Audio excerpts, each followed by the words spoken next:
of Dr. Strange in the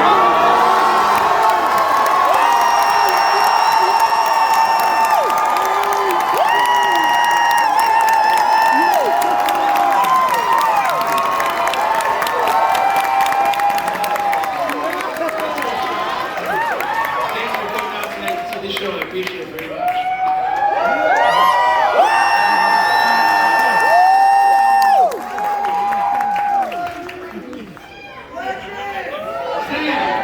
Thank you so much for coming out tonight. I think you got some fans in the house tonight, Sam.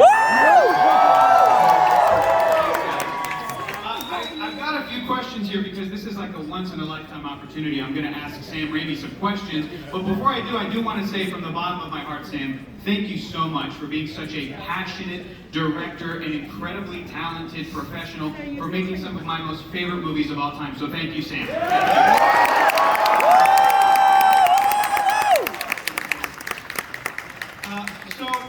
I have heard you, Sam, a longtime fan of your career. Long time ago, I've heard you talk about the comic book characters that you loved growing up. And along with Superman and Spider-Man, you mentioned Doctor Strange.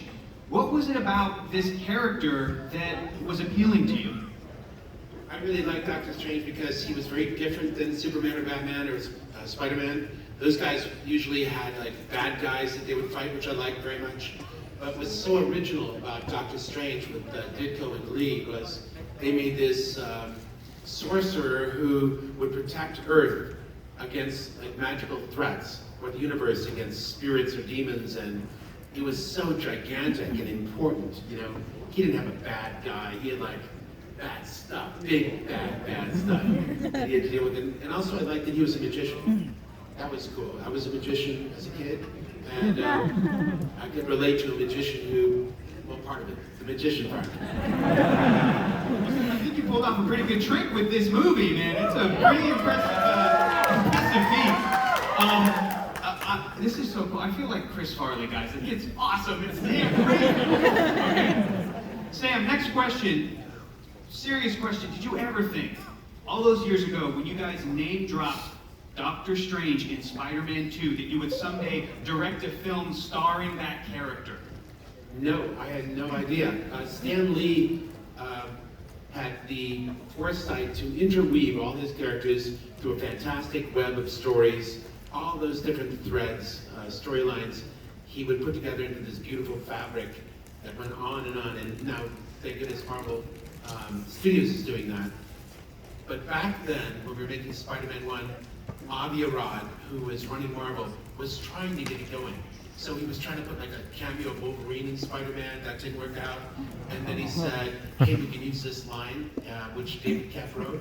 And I thought it was a great line. But I had no idea that Doctor Strange would ever be made into a motion picture. Because, you know, I was just hoping that one day there'd be like Fantastic Four or a Captain America. I never thought that the second-tier Marvel characters would ever see the light of the movie screen. Yeah, we just all watched the finale of Moon Knight. It's a great time to be a fan. So cool. Just like a little follow-up question with that. In your mind, when J. Jonah Jameson, when the great J.K. Simmons is saying, oh, it's great, but it's taken, in that world, is there an actual Doctor Strange, or was he talking about like a fictional comic book character, Doctor Strange? Do you really think I have any idea? I think he's real, Sam. It's just a joke. Okay. All right. I'm gonna rein in the nerdiness. You're right. Oh, you know what? This next question is even nerdier. Sorry. Here we go. Sam, again, once in a lifetime opportunity. I gotta ask him. Is there any truth to the internet rumors that your longtime collaborator and childhood pal, Mr. Bruce Campbell, was, we got some fans of the Chin here tonight. Was it true that at some point he was planned to be revealed as Mysterio in your original Spider-Man franchise? Over my mother's dead body. So he was never going to be Mysterio. Actually, we were thinking about it. My mother died a few years ago. I didn't see any harm in it. Anyway, Bruce, yeah, we were thinking about him for Mysterio, but we hadn't really locked in on his role. So there was that, and there was one or two others we were thinking about. Yeah, because he has said that he never got that call but it makes me very happy to hear that at least you guys were considering it and thinking. He's still complaining, huh? Yeah. To this day, sir, to this day.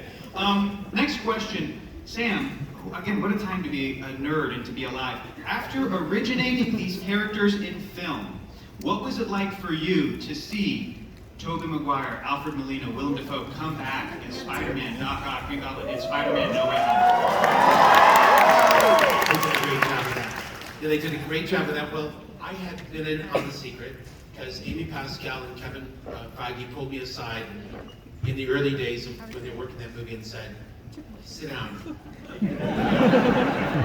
Here's what we're going to do. So they told me, they let me in The Secret. I thought it was a really cool idea, but it didn't diminish it for me when I saw that movie.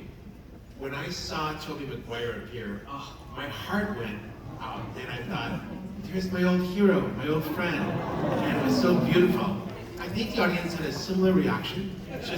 I just had one that was on a personal level also. And I had nothing but the warmest friendship with Willem Dafoe or Alfred Molina, Kirsten Dunst, I know she wasn't in that, but and Thomas Hayden Church, but it was great to see them. It was like they looked exactly the same, thanks to CGI. 15 years later, it's like friends that you knew and loved, and then the equivalent of having passed away, because they'll never be those characters again, came back into your life for an afternoon, and it was beautiful. Wow, that was awesome. Love that. I think we did all feel some of that, Sam. Finally, I would just love to know, Sam, what would you like to say to the fans about to embark on a journey through the Multiverse of Madness? I would like to first thank them for their Marvel patronage throughout all the years following all the characters. And that's what we tried to do. We tried to be aware of the writer Michael Waldron, the producer Richie Palmer, Kevin, all the team at Marvel, all the artists, all the illustrators, all the concept designers, production designers, photographers. So many people tried to be aware of what you guys love about the Marvel movies, the storylines of WandaVision, the storylines of Doctor Strange and Avengers. Be true to them and take the very next step so that we wouldn't let you down. We wanted to make it a logical progression to where the characters would grow to next as human beings and where the storyline would lead to. So just know that we did it in a loving way to please you, to try and please you. And tonight we're going to find out if you like it or not. So without further ado, enjoy the show. Thank you.